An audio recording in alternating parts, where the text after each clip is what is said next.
Welcome back, boxing fans. Every fan of this sport, the diehards and the casuals, all love knockout. But some knockouts come before the fight ever really begins. In this video, we are going to discuss some of the fastest knockouts in boxing history. Number 10. Every boxing fan knows multiple featherweight world champion, Prince Naseem Hamed. From his trash-talking and over-the-top ring entrances to his electrifying speed and power, we take you back to March of 1996, when Hamed defended his WBO featherweight title against Saad Lawal. It took Hamed only 35 seconds to score 2 knockdowns, resulting in the ref waving off the fight, becoming one of the fastest featherweight knockouts in history.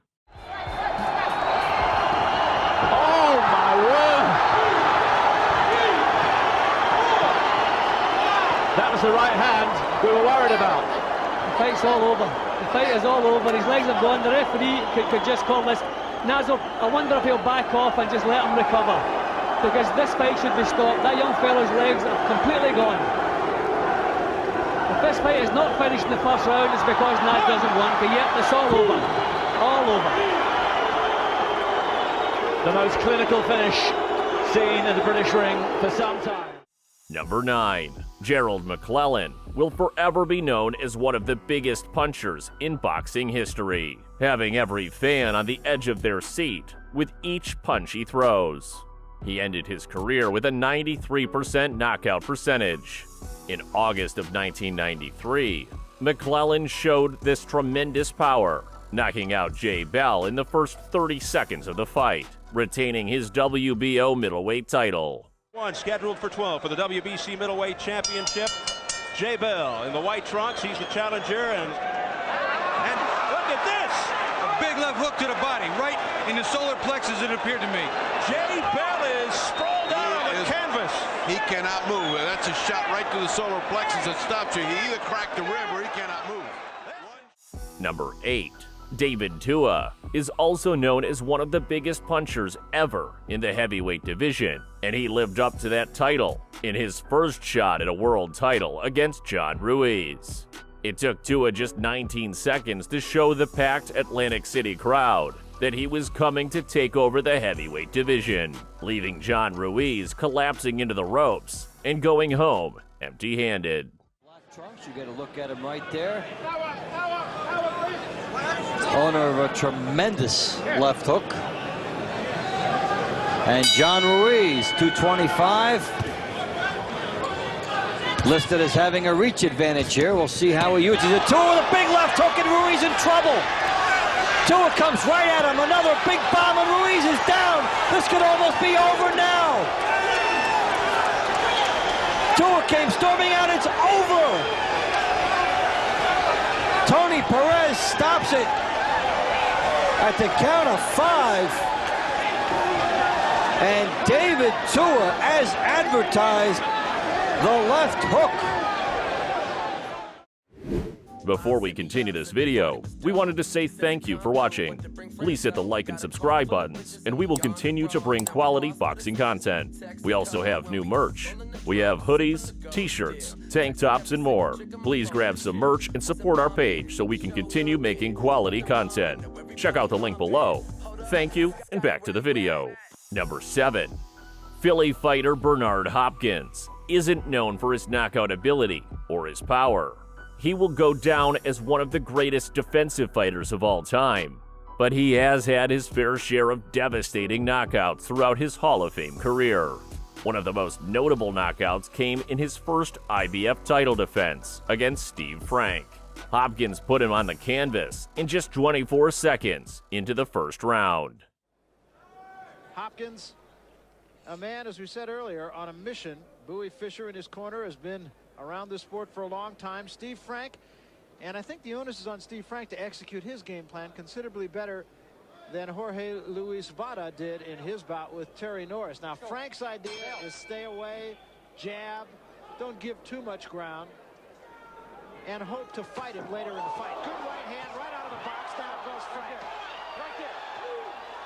First punch of the night. You know, when a fighter takes a fight on only 7 days' notice, you think he might come out and take his shot early because conditioning will be a factor later. Here, he doesn't take a shot. He looks, he waits, hesitates, and bang, he's caught. And he is hurt, too. It's over. Well, he didn't give the right answer. It's that simple. Number 6. When you ask most casual boxing fans who has the fastest knockout, many would say Mike Tyson. In the late 1980s, Tyson was the baddest man on the planet, defeating his opponents by his sheer intimidation before the fight even started. This was no different when Tyson faced off against the son of legendary heavyweight champion Joe Frazier's Marvis Frazier. Frazier tried to follow in the footsteps of his father's legacy, but Marvis was far from the fighter his father was. And Tyson showed the world in July of 1986 there would be no Frazier dynasty. Round 1 is about to begin. The referee is Joe Cortez. In New York State, scoring is done by 3 judges. The referee does not score, scoring on the round system, supplemental 4-point scoring system if the rounds wind up even, and the 3 knockdown rule is in effect. Tyson comes out slugging. He comes out smoking like Marvis's father, Joe. Marvis must move or we're going to be out of here very, very quickly. Uppercut, and Marvis is hurt. Frazier is down. Joe Cortez moves in to have a look, and he's going to stop the fight. It did not last 20 seconds. Tyson goes over to take a look at Marvis Frazier, obviously quite concerned. A terrific uppercut. The same punch with which Tyson knocked out Jesse Ferguson the first time you saw him here on ABC Sports. Number 5. Next on our list is bantamweight world champion Daniel Jimenez out of Puerto Rico. In September of 1994, Jimenez faced what many thought to be his toughest opposition, undefeated fighter out of Austria, Gerald Gaia. But Gaia ended up being nothing but light work for Jimenez, knocking him out in just 17 seconds and becoming the fastest knockout in boxing championship history.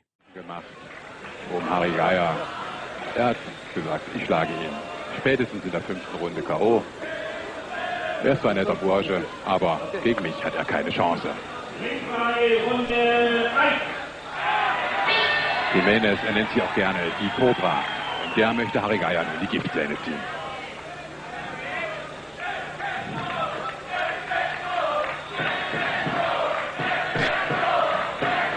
Und da ein Niederschlag, direkt ein harter Treffer an den Kinnwinkel von Harry Gaia. Und oh, das sieht ganz schlecht aus. Harry Gaia, er kommt nicht mehr auf die Beine. Ich glaube, der Kampf ist aus. Er fällt wieder um. Der Kampf ist vorbei. Das ist ein tragisches Ende für den jungen 21-jährigen Österreicher, der sich so hart auf diesen Kampf vorbereitet hat. Aber viele haben gesagt, Harry Gaia, er hat ein Glaskinn. Er muss aufpassen, dass er die harten Schläge... Number 4. South African professional fighter Zolani Tate, while not well known in the mainstream media, was a 2-weight division champion. Tate's career is filled with first-round knockouts, knocking out 14 of his opponents before reaching the second round. Tate's most memorable knockout would come against Sibonisa Ganya, knocking him out with the first right hand he landed, just 11 seconds into the first round. Very much so, John. He's an avoided man indeed. Oh, and that's the reason why. Goodness me, first punch of the fight, and it's all over. He's knocked him unconscious. The fight is all over with the first punch of the fight. Extraordinary shot from Zolani Tate. Number 3. Cruiserweight Phil Williams out of Queens, New York, holds the record for one of the fastest knockouts in boxing history, coming in Williams' 5th fight in June of 2007 against Brandon Burke. Williams knocked out Burke in devastating fashion just 10 seconds after the first bell rang. Williams' career may not be remembered, but his 10-second knockout will go down in history.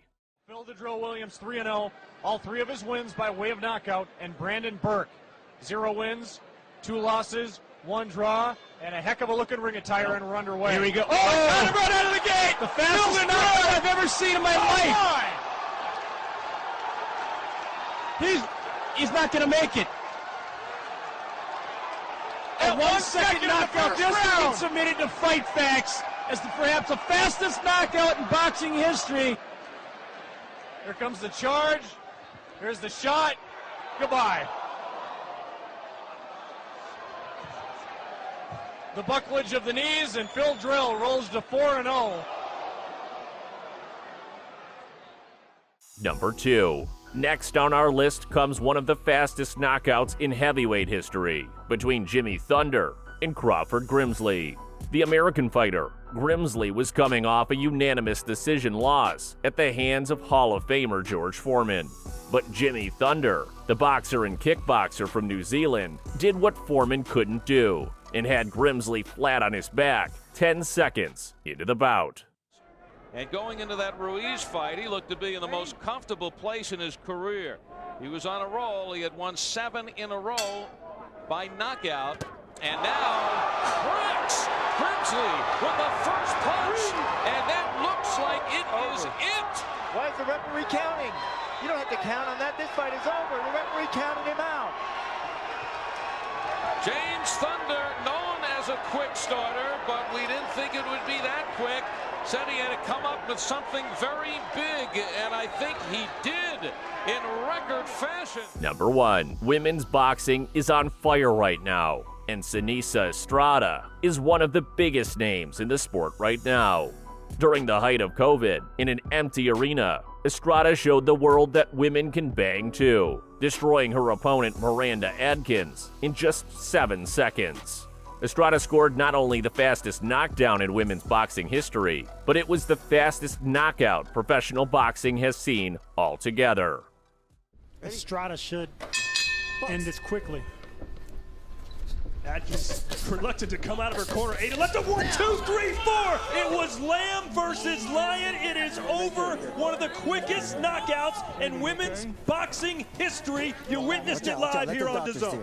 As this was a very, very lopsided matchmaking job, but Estrada did what she said she would do and ended it as less than 10 seconds.